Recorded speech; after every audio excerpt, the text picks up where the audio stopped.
Halo Sobat Bola, apa kabar? Semoga semua sehat selalu, amin. Amin, Timnas amin. Indonesia akan menghadapi Jepang di grup D ya, laga terakhir.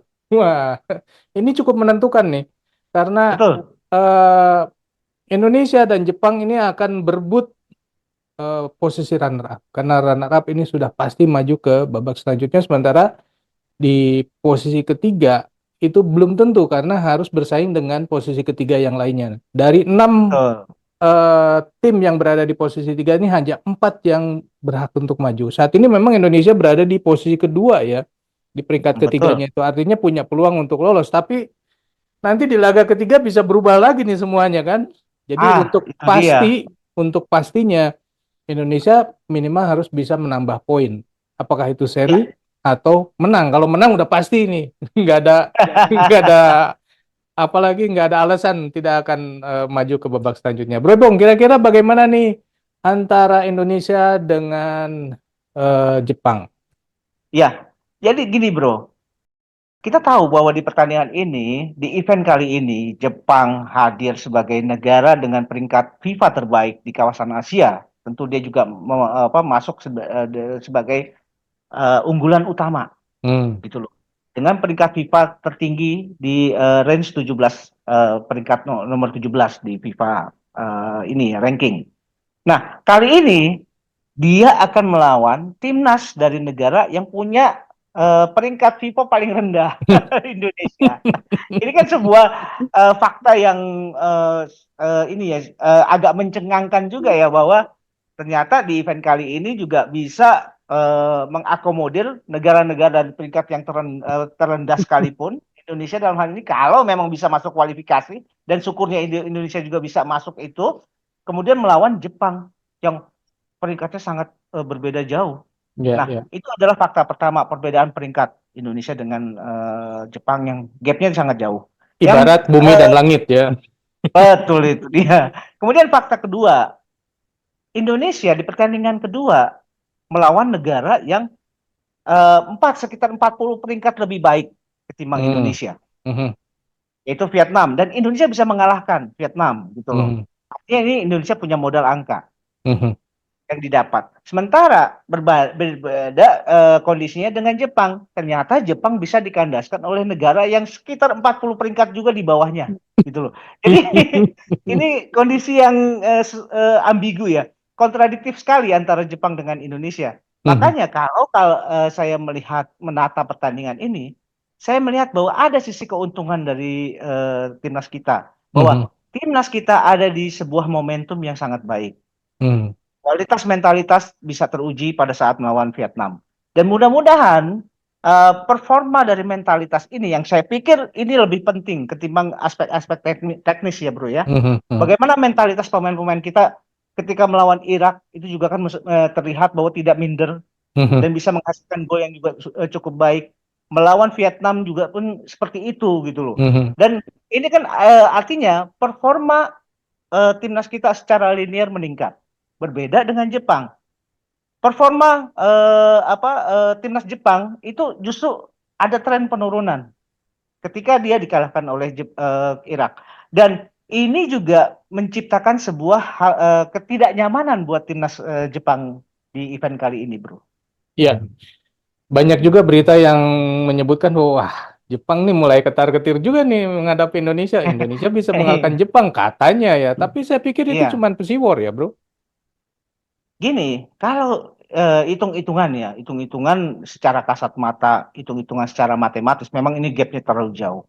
Mhm. Market value pemain Jepang, kalau kita hitung secara general, itu berkisar 5,5 triliun market value pemain-pemain Jepang. Mhm. Bagaimana pemain Jepang ini pemain yang laku di semua liga-liga top Eropa. Tidak Mhm. heran pemain-pemain Jepang ada di Liga Portugal, Spanyol, Jerman, Belanda, kemudian ada juga yang bermain di Liga Arab gitu loh bro. Jadi ini berbeda kontras dengan kita. Kita juga pemain abroadnya berapa sih gitu loh. Mhm. Kemudian Mhm. pemain diasporanya juga bukan dari tim-tim yang wah gitu loh. Mhm. Nah, cuma masalahnya itu tadi, ini adalah sepak bola yang menuntut organisasi permainan, chemistry Mhm. antar pemain antar pemain yang begitu kuat. Jadi bukan tidak mungkin bahwa keunggulan dari sisi individu itu bisa diatasi dengan keunggulan bagaimana kita bisa katakanlah ini ya, bermain secara koordinasi dengan sangat baik. Itu, Bro. Nilai market timnas Indonesia berapa, Bro? 155 M gitu loh. Ini jauh banget. Berapa puluh Berapa berapa puluh puluh kali kali lipat? lipat gitu loh. Di situ lagi ya, jarak Ya, antara bumi dan langit ya. betul, betul. Nah, ini kalau seperti itu keadaannya, bagaimana Hmm? Indonesia akan menyikapi laga melawan Jepang ini? Kita mungkin lebih senang kalau mainnya seri aja gitu ya. Jadi Ya, udahlah nggak usah main berat-berat lah, santai aja gitu main. tapi gini bro, justru di pertandingan ini kan momentum juga sebetulnya buat Jepang untuk mengembalikan kepercayaan dirinya yang sempat goyah ketika Hmm, melawan Irak. Kekalahan melalui dari Irak itu juga menciptakan kegoyahan hmm, sendiri buat hmm, timnasnya Jepang. Nah, momentum ketika menghadapi Indonesia adalah momentum mereka comeback. Itu adalah tujuan mereka. hmm, Jadi jangan jangan ini dipikir bahwa Jepang akan bermain santai. Saya sih tidak melihat ke situ bahwa hmm, Jepang tetap akan berusaha menunjukkan jati dirinya ketika melawan Indonesia biar aspek mentalitas itu bisa terbangun kembali. Artinya fluktuasi dari positif ke negatif kemudian mereka bisa mengembalikan lagi. Itu yang diharapkan. hmm, Sementara yang dia hadapi adalah negara yang punya euforia lagi tinggi-tingginya nih. Mentalitas hmm, lagi kuat-kuatnya. hmm, Dan bagaimana pemain-pemain muda kita ternyata bisa bermain secara dewasa dan bisa menerapkan apa skema dan taktik yang diupayakan oleh STY dalam hal ini. hmm, Jadi dalam hal ini memang kalau saya melihat secara jujur bahwa penerapan taktik itulah yang menjadi kunci pemain-pemain kita bisa bisa ini ya, hmm. bisa mengatasi Vietnam kemarin. Dan Ya, ditambah lagi bahwa fighting spirit dari pemain-pemain Indonesia itu juga yang menciptakan aroma yang berbeda hmm, dari hmm, penampilan yang dari sebelum-sebelumnya. hmm, Jadi vibe-nya, auranya itu terbentuk. Jadi chemistry antara strategi yang berjalan yang bagus ditambah dengan fighting yang juga lagi memuncak, hasilnya positif jadinya, Bro. ya. Gitu. Tapi kan gini ya, Jepang sendiri sebenarnya kalau dari sisi klasemen ya, kan Mm-mm. nggak ada yang dikejar lagi. Dia udah mentok di situ. Walaupun dia Betul, menang, dia nggak bisa menggeser Irak gitu karena betul, laga lawan Iraknya udah kalah kan. Jadi nggak mungkin gitu. Kalaupun misalnya Irak bisa dikalahkan oleh Vietnam. Jadi sebenarnya betul. nggak ada yang dicari sebenarnya. Mungkin yang dicari cuma satu itu aja ya, secara Iya, psikologis pemain aja. betul. Itu hanya untuk menaikkan mentalitas aja ketika melawan Mhm. Indonesia. Dan ini Apalagi Indonesia harus Indonesia itu hati-hati. dianggap tim yang paling lemah lah kira-kira gitu ya. Jadi pertama, mereka juga ingin meningkatkan performa mentalitas setelah kalah melawan Irak. Yang kedua, mereka juga takut malu gitu loh. Kalau misalkan berhasil ditahan imbang atau bahkan kalau kalah, ini Hmm, akan menimbulkan kehebohan sendiri. ya. Makanya saya pikir penerapan taktik dari skemanya STY lagi-lagi kan antara pertandingan melawan Irak dan melawan Vietnam itu kan ada perubahan-perubahan yang sangat berbeda gitu loh. Hmm, Jadi hmm. kalau saya ditanya apa skema yang akan diturunkan oleh STY, saya cuma bisa nebak-nebak doang gitu loh, Bro. Ini agak sulit gitu loh. Ya Karena pasti. penerapan ini taktik yang akan dipakai oleh STY itu juga melihat pada pertama ya kesiapan para pemainnya. Itu Hmm, satu. Jadi STY tidak pernah yang namanya punya filosofi don't change the winning team. Itu hmm, tidak ada dalam kamusnya STY. hmm, Dia hanya melihat bagaimana kesiapan dari pemain pada saat hari H pertandingan akan dilangsungkan. Dia melihat kondisinya seperti itu. Kondisinya bukan hanya secara fisik, dia juga menilai. Dia hmm, juga melihat menilai pada attitude, pada karakter, dan pada kesiapan mental. Itu yang hmm, apa menjadi rujukannya STY. Saya hmm, melihatnya ke situ. hmm. Kedua, taktik yang akan diterapkan STY itu juga berhubungan dengan siapa yang akan dihadapi. Gitu Ya, loh. ya. Nah, berhubung yang akan dihadapi adalah Jepang, wah, ini saya sih melihat bahwa STY ini harus punya fleksibilitas dalam penerapan taktik. Artinya, yang harus disiapkan oleh STY bukan cuma satu skema atau satu taktik atau satu strategi ketika melawan Hmm. Jepang. Dia harus melihat pada menit-menit bermain. Reading the game itu paling penting. Ya. Reading the game dalam pengertian apakah misalkan dalam ini kan durasi permainan kan 45 menit kali 2 ya. Mhm. Mhm. Kata-kata itu mungkin di breakdown oleh STY menjadi 15 menit, 15 menit, 15 menit. Gitu loh, Mhm. Bro. Mhm. Nah, 15 menit pertama mungkin STY akan menerapkan permainan seperti ketika melawan Vietnam Mhm. dengan full pressing. Mhm. Ketika pemain Vietnam berusaha build up serangan itu kan sudah dikeroyok oleh pemain Indonesia. Ya, ya. Nah, bisa saja itu diberlakukan juga ketika melawan Jepang. Hmm. Nah, cuma masalahnya kalau gagal upaya seperti ini mengingat individu pemain-pemain Jepang jauh di atas pemain Vietnam, apa yang harus diterapkan lagi Hmm. di 15 menit berikutnya? Mhm. Apakah dengan permainan blocking, middle block, itu yang artinya pertahanan daerah, pertahanan yang berlapis, dan mungkin seperti filosofi permainannya Jose Mourinho yang lebih banyak bertahan untuk kemudian melakukan counter attack yang cepat itu juga bisa diberlakukan gitu loh. Hmm. Hmm. Jadi kalau saya ditanya apa yang mungkin skema yang diterapkan oleh STY, saya hanya bisa menjawab STY harus punya fleksibilitas dalam penerapan taktik. Gitu aja, Bro. Tapi skemanya sendiri akan diturunkan seperti apa kita nggak tahu juga ya. Ya pasti Nggak dong, tahu, kita Bro. nggak tahu ya. Dan kalau Betul. jadi timnya Jepang nih, kira-kira wah kayaknya STI bakalan gini nih gitu. Nah, ini dia. Ini kan saya bilang bahwa ini levelnya udah level Asia ya. Hmm. Kayak contoh permainan Indonesia melawan Vietnam itu kan seperti pertandingan catur ya.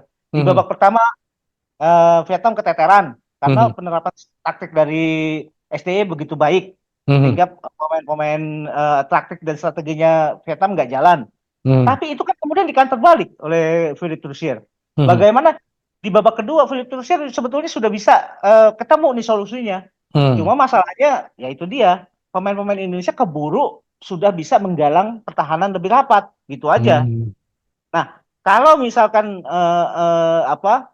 pertarungan antara Haji Memoriasu dengan STY ini kan menjadi pertarungan yang juga menarik ya. Mhm. Penerapan taktiknya seperti apa? Cuma ya itu tadi, penerapan taktik ini kan bisa berjalan kalau pemainnya semua perform. Itu. Kalau lagi-lagi pemainnya tidak perform, sebaik apapun taktik yang coba diterapkan, itu akhirnya nggak jalan juga gitu loh. Nah ini apakah STY sudah memiliki bekal pemain yang mumpuni nih untuk taktik-taktik yang dihadapi melawan Jepang ini, Bro? Nah, kalau melawan Jepang memang tidak ada salahnya ya, Kak. Ini kalau menurut pandangan saya, tidak ada Mhm. salahnya kita juga harus lebih rapat di zona belakang. Mhm. Mungkin saja bisa diturunkan Saint Patinama yang punya Mhm. pengalaman di situ, Mhm. gitu loh. Dengan tetap lapangan tengah sebagai pendobrak dan tukang ngacak-ngacak itu Justin Hubner lah, tukang ngacak-ngacak. Itu terbukti dia berhasil di situ. Mhm. Kemudian saya melihat juga di sini nih agak saya sayangkan adalah kondisinya Jordi Amat yang sempat cedera melawan Vietnam, gitu loh. Nah, biar bagaimanapun Jordi Amat ini adalah pemain belakang yang paling punya pengalaman, gitu loh. Kehadirannya masih sangat dibutuhkan. Saya pikir sih seperti itu. Mhm. Dan mungkin juga di belakang saya agak ragu dengan Elkan. Bukannya apa-apa, ragu dalam dalam hal apa ya? Bukan karena teknis, tapi karena kecepatan. Mhm. Pemain-pemain Jepang ini punya kecepatan, sementara Elkan ini agak ini ya. Dia punya punya sisi positif adalah ketika dia mampu memotong-memotong bola. Mhm. Tapi kalau diadu dalam hal kecepatan, Elkan selalu ketinggalan. Seringnya sih seperti itu. Makanya mungkin di situ akan diturunkan Rizky Ridho katakanlah ya untuk menjadi tandemnya Jody Amat. Sementara di kanan tetap saya sih melihat ada peran kalau enggak Asnawi itu bisa Sandy Walsh yang bisa diturunkan di situ. Nah, kemudian maju ke tengah. Di situ ada Arhan di kiri. Arhan dari 2 pertandingan kelihatan bagus ya. Arhan tetap saya pikir punya peluang untuk diturunkan. Ivar Jenner, Justin Hubner. Nah, di kanan saya lebih melihat kepada perannya Yakob Sayuri gitu Hmm. loh. Hmm. Karena tadi 4 di belakang, 4 di tengah, kemudian yang di depan kalau saja Sananta bisa diturunkan. Saya kan dengar dia cedera. Hmm. Kalau Sananta bisa diturunkan, lebih baik Sananta diturunkan dengan Rafael Struijk gitu loh. Hmm. Nah, itu dengan asumsi 4-4-2. Tapi kalau asumsinya adalah ingin memperkuat di tengah, nah ini bisa dimasukkan lagi misalkan Sandy Walsh masuk ke tengah, sementara kanan diisi oleh Asnawi gitu loh, Hmm. Bro. Nah, jadi di tengah itu isinya ya Arhan, Hapner, kemudian siapa Ivar Jenner, Sandy Walsh, Yakob Sayuri gitu loh, Bro. Nah, ini dalam kacamata saya ya. Sementara Hmm. di tengah di depan itu Rafael sepertinya belum tergantikan ya, Rafael ininya perannya. Dan kalau bisa di situ kemudian Sananta. Marcelino juga bisa dimainkan, Bro. Hmm. Sebagai tandem dari siapa? Struik. Tandem dari Struik gitu loh. Tinggal bagaimana STY melihat pada jalannya pertandingan.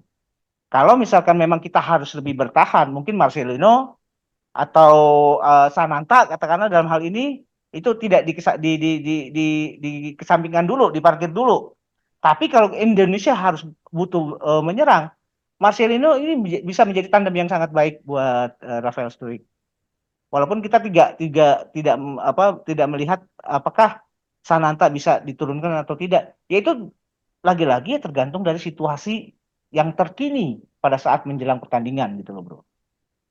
Oke, nah kira-kira seperti Hmm, apa nih kans Indonesia lawan Jepang ini atau targetnya lah? Kalau target kayaknya seri ya. ya, saya sih melihatnya ke situ ya.